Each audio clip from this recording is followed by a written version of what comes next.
À Mayotte, il faut dire les choses. Nous sommes des Africains. Qu'on le veuille ou non, c'est la réalité. Ma grand-mère maternelle a des frères et des sœurs, c'est-à-dire les grand-mères. J'ai grandi dans un environnement familial, mais tribu africaine. Donc, les grand-mères sont considérées pareilles. Ma grand-mère s'appelait Soua Ouseni. Je l'appelais Coco parce que dans ma langue maternelle, c'est le Shimaoré. Et donc, je l'appelais toujours Coco. Je suis là où Coco, salam alaikum, Coco, GG. On parle le Shimaoré qui vient du Swahili. Ça, c'est de l'Afrique pure. Hein. C'est elle qui m'a appris à parler.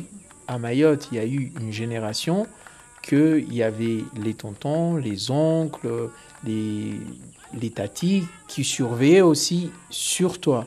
Donc, vraiment, j'emploie le mot, il faut dire les choses.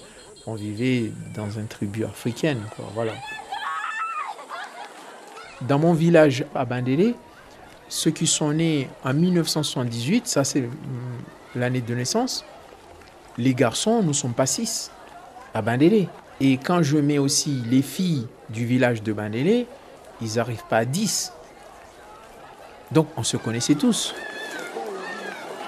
C'était vraiment une chance. Et d'ailleurs, c'est regrettable que nous, notre génération, on n'a pas pris la relève pour ça. C'était vraiment une éducation à l'africaine. À 6 ans, j'accompagnais ma grand-mère et mon grand-père pour aller à la campagne. On cultivait, on plantait et je cherchais les fagots. Nous, on cultivait le riz. On cultivait le riz et on pilait aussi le riz. On mangeait le riz que le vendredi, à notre époque. Et imaginons, toi, tu ne veux pas piler le riz, mais tu ne mangeais pas. Là, tu as un gifle que tu ne verras même pas d'où t'es sorti. Très sévère parce que j'ai toujours dit ça et ça n'engage que moi et je l'ai testé et ça fonctionne très bien. Il n'y a que la faim qui rend intelligent. Quand on allait au champ, en marchant sur le chemin, elle me parlait. Elle me disait, quand tu vas à l'école coranique, il faut dire bonjour au fondi. Il y avait des discussions comme ça. Même dans le champ où on cultivait, elle me parlait. Elle me disait, oui, quand tu vois les grandes personnes, il faut leur dire bonjour, il faut les saluer, il ne faut pas rester timide.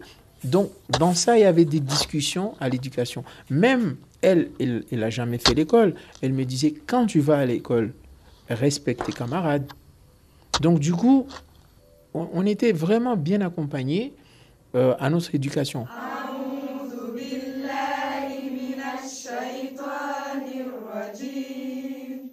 Tout ce que je retiens avec ces paroles, c'est vraiment l'éducation.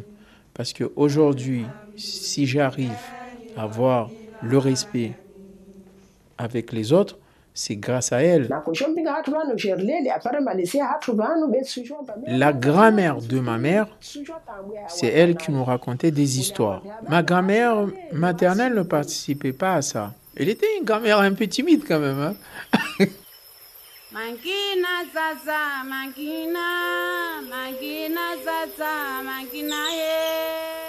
Ma grand-mère, par exemple, les femmes, c'est le débat, les chants religieux. Elle allait juste pour voir. Ma grand-mère était devenue célèbre via mon père. Parce que mon père, c'était un jeune agité, il est partout dans les associations. Il y a eu quand même un moment, 2 ou 3 fois, je l'ai appelée maman, parce que c'est elle que je l'ai vue avec moi. Je n'ai pas vu ma mère avec moi. C'est ma grand-mère, la première personne que j'ai vue, que j'habite déjà chez ma grand-mère. Je n'avais pas ma maman, parce que je suis un enfant unique. de papa et maman. Ils sont séparés, donc ma grand-mère a fait l'effort de me récupérer parce que pour elle, je suis son fils, je suis son petit-fils. Donc du coup, j'étais gâté pourri, quoi. Voilà. J'ai toujours remarqué que c'est rare qu'un Mahorais dit à son enfant « Je t'aime ». Ma mère ne m'a jamais dit qu'elle m'aime. Ma grand-mère non plus. Elle achetait des cadeaux. Et aussi, quand on descendait à Mamoudzou, la capitale de Mayotte, elle achetait les pains. 2 ou 3 pains. Donc, avoir ce pain-là, c'était une preuve d'amour. Où nous amenait 2-3 pommes. Donc, on mangeait en famille. Attends, ta grand-mère te donne un morceau de pain. Il faut le dire, c'est de l'amour. Pour aller à l'école le matin, ta grand-mère faisait le gâteau. Donc, il faut que tu amènes ton petit gâteau. Pendant la récréation, tu mangeais ton gâteau. Quand même, c'est une preuve d'amour. Quand tu sors de l'école, à midi, tu avais ton petit manger. Et en même temps, quand tu as fini de manger, il faut que tu ailles à la campagne, aider ta grand-mère.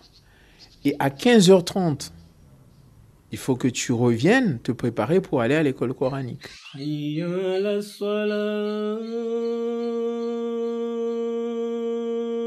Ma grand-mère, je l'ai vue donner que de l'amour aux autres. Le respect. Je suis ce que je suis, mais je respecte les gens. Même mon slogan, c'est le respect. Ça, c'est l'héritage que j'ai eu de ma grand-mère à moi. Voilà.